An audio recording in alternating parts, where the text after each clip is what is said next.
Do you ever feel stuck, like you're living your life on autopilot? Are you ready to shift into high gear and reach the success you so richly deserve? Welcome to the Play Big Movement podcast. I am your host, Sharon Lecter, entrepreneur, business strategist, and best-selling author. Playing big is not about settling for good enough or being comfortable. It is about reaching your highest potential and achieving your greatest success. Join me in my Play Big movement as I interview top experts in business, money, and entrepreneurship, all ready to serve you and to help you play big, be number one in your field, live your legacy, and create maximum impact.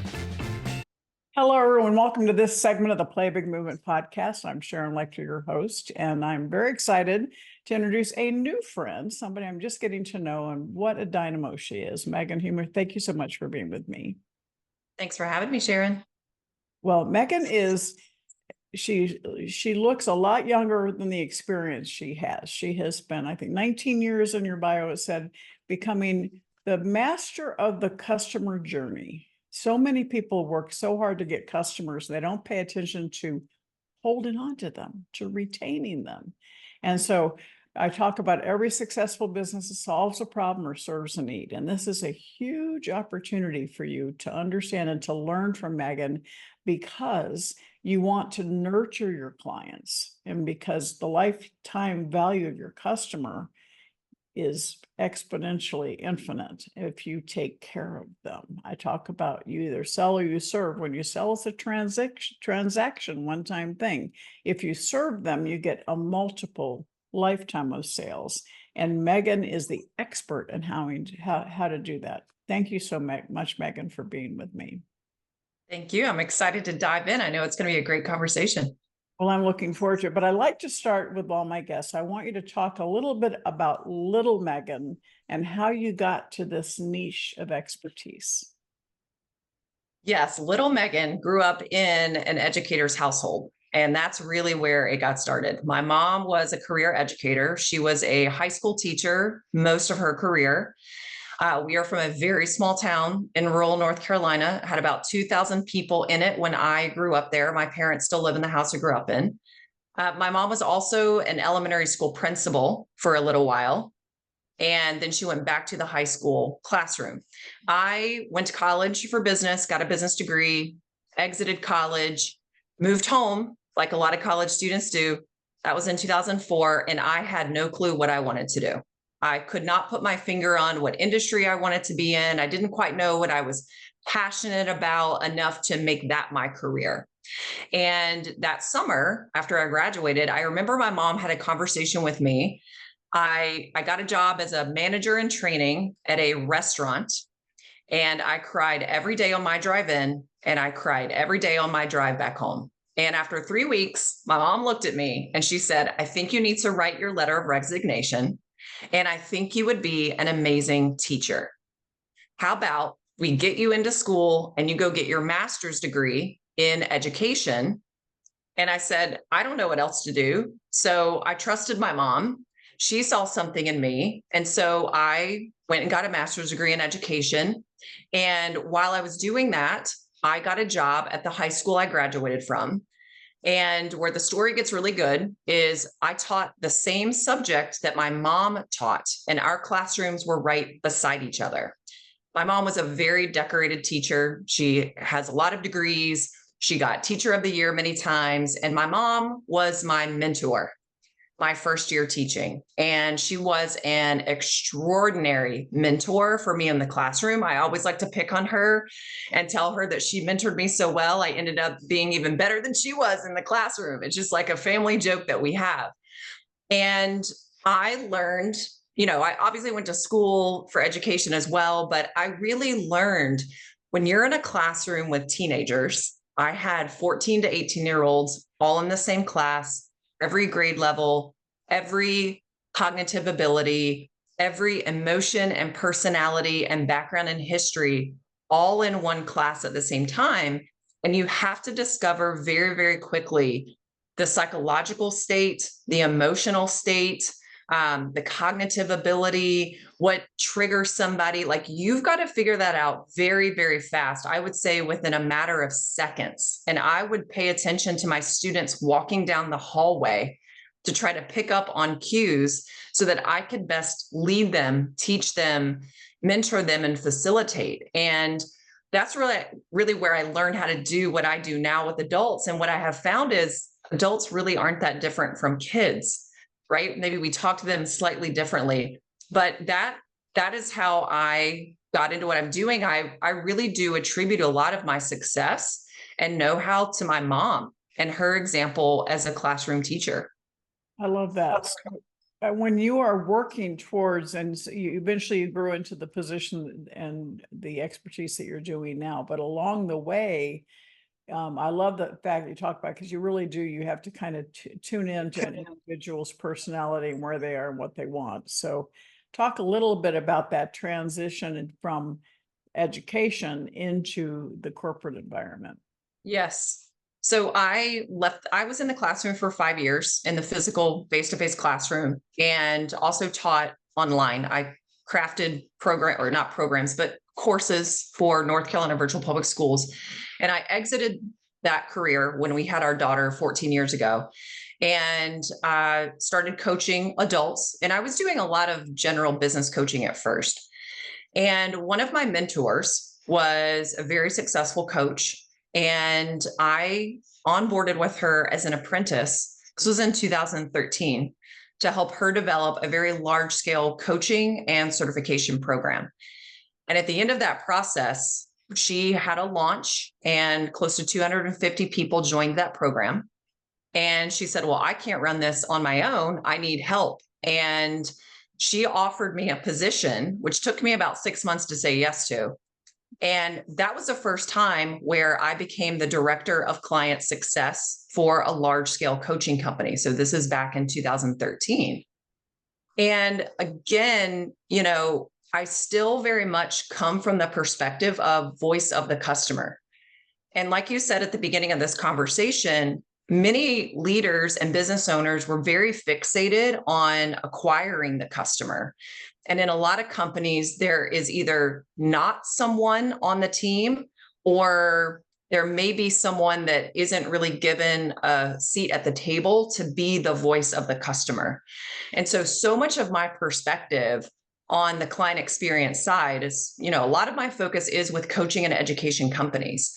And I think it's really important, even though we are working with adults, the adults still have learning disabilities. Adults still have preferred learning processes. They still have learning styles that are different and unique. And I think the other thing that we're dealing with adults that you don't deal with as much with kids, it just looks a little different. Adults have so many more responsibilities. A lot of them have a spouse, they're running a household, they have children, and then there's lots of issues going on in that world for them.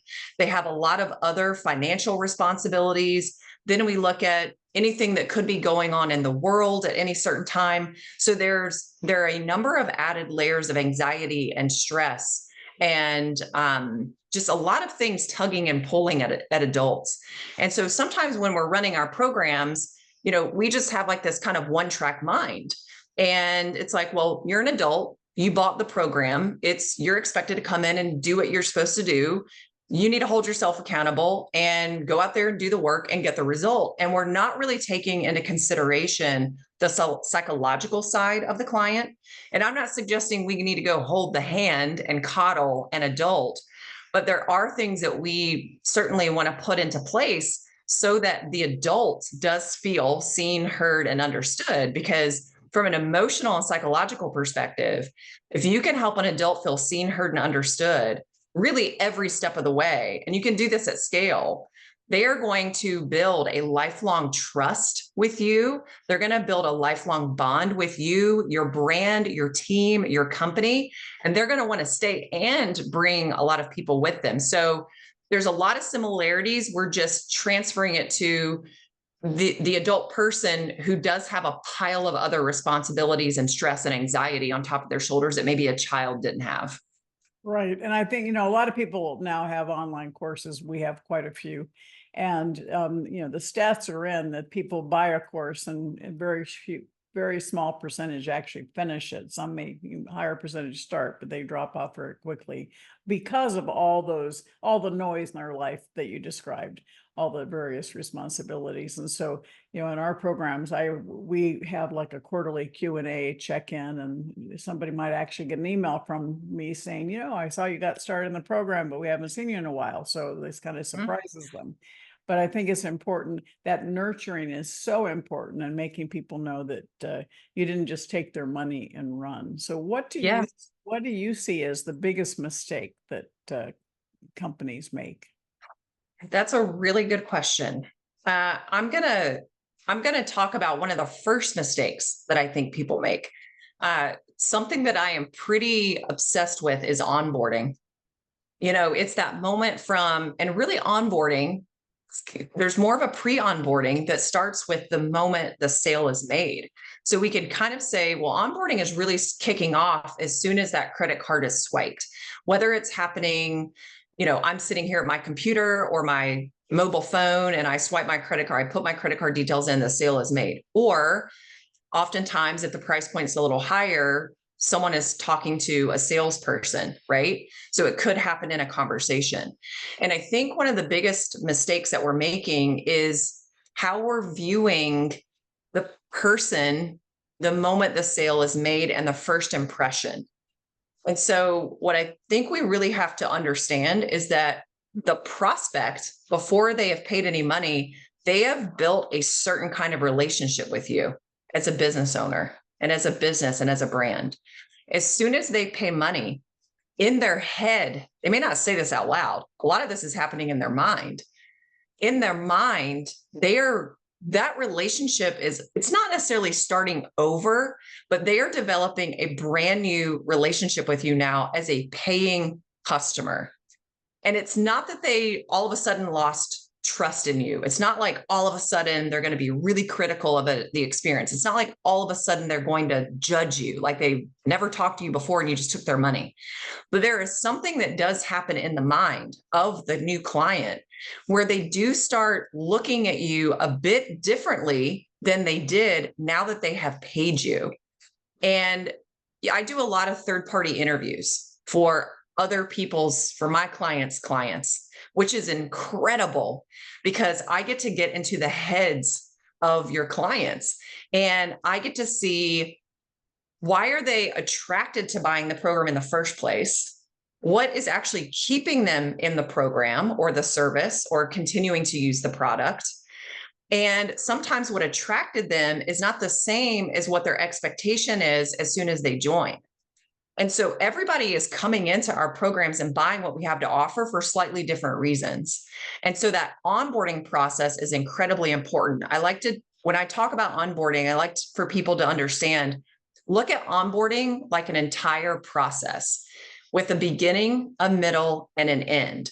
It isn't just a moment. Unless you have an app, you've got about 90 seconds to onboard someone.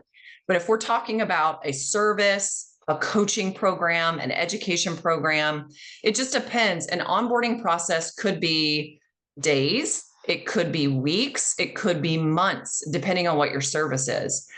But that really is the first impression that the client is going to have of you and your brand and your company as a working relationship where there's a financial exchange, and it is really our job. And again, I know we're all working with adults, but our adult clients are not going to lead themselves through our process. They're not going to, just try to figure it out on their own. We've got to lead them through that process. So based on the starting point of where our client is at when they enter into our program or into our world as a paying customer, what current knowledge do they have? What current skills do they have? What current abilities do they have?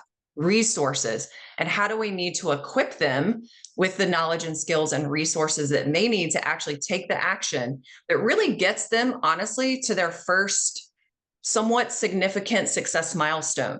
Because if our onboarding process can help them get to the first significant success milestone, there's no timeline on what that is, it just depends, then they are so much more likely to be set up for success ongoing and be able to take the next step and the next step. If a client can actually visually see they're improving and making progress, they don't have to go make $10 million in a week, but if they can visually see progress and improvement, they're so much more locked into the process. And I believe it's our job as leaders and facilitators to make sure we're guiding them through it, or they're going to fall off. But if we can catch them in that onboarding process, that really makes the biggest difference, because I'll stop sharing with this one statistic. Our clients are making a decision to stay or go anywhere between day 0 and 100. So we don't have a whole lot of time for people to really make up their mind on if they're going to stick around for a long time or exit as soon as they can. I love that. And I think, once if you've gotten them to that successful milestone, it's a big hurdle to get them there. But at the same time, what you actually turn them into some of your greatest marketing machines, right? Because they've had a good experience. They know, like, and trust you, and they feel valued by you. I think that's a big word for me, is you want your customers to feel valued by you, right? And yes. So then they become the viral marketing machine and help you exponentially grow your business, right? Yes, that's right. I call it the invisible marketing machine. They're going to go out and sing your praises to their friends. They're going to post about, now with social media, it's so easy. If they're having a great time, it's not uncommon for people to take a selfie of themselves attending your Q&A call or your training call. Then they tag you, and then their audience is seeing all these beautiful, happy, satisfied faces. They're saying great things. And now you have all these people starting to follow you. And all you had to do is take really great care of your client in order for that to happen. So Megan, how can people find you? Because it sounds like you've got the experience to help them really put their business on steroids. Yeah. So if you are a podcast listener, obviously you are, if you're listening to this, I have a podcast called Built to Last. I talk a lot about client success. So we're just expanding over there on this conversation that we've had. So that's a really great go-to place just to get a lot of value. And all of my contact information is there. I frequently am on LinkedIn and Facebook. Mostly I'm very accessible over there with a quick DM. And then my website is meganjohnsonhuber.com. I love that. So tell me what you see for the future for Megan. Oh, the future for Megan, Sharon.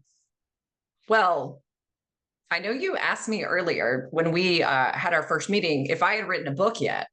So you really encouraged me to think more seriously about that. So thank you for that. So I think future Megan has maybe a couple of books in her future on a couple of different topics. So I appreciate you for planting that seed for me.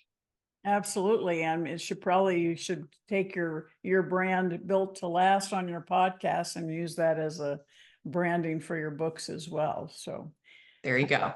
Thing that I do. So I love that. I think that's fantastic. So somebody who knows that they've kind of missed the boat and they haven't had a high enough customer retention, what's the first step you have them take? Oh, great question. The first step I would have them take is start collecting feedback from your clients. So one of the first steps I take when I am invited into a company is to look at and evaluate the previous customer feedback that had been collected. I'll be really honest, very rarely do I see a company that has actually collected client feedback. And again, as someone who very much cares a lot about what the customer has to say, we're talking about the customer's experience. And oftentimes as leaders, it is very easy as leaders and creators to come up with ideas in a vacuum inside of our own minds. And oftentimes we're doing that from a place, like from a emotionally attached place, or what we think people want, or what we think work for us, but it doesn't necessarily translate. So I would say the first thing is we've got to start collecting feedback from our clients and let it be okay to ask people for real, honest feedback. We want to hear what they loved. And we also want to hear, hey, what do you think we should stop doing? What do you think we should do less of? What suggestions do you have? So I would collect feedback because it really does give you a more honest picture, and clients also appreciate it. They appreciate giving their feedback. It is something that they actually see as valuable because it shows that you care about what they have to say. And they also we'll share this too. If we're going to ask for feedback, there is an expectation that if you ask me for feedback, you're going to do something with it. You're going to do something about it. That being said, you cannot implement every single thing that every single client suggests because some of it does not make sense for what you are doing over there. So I would say if retention is low, that is your go-to place, number one place, collect feedback from your clients.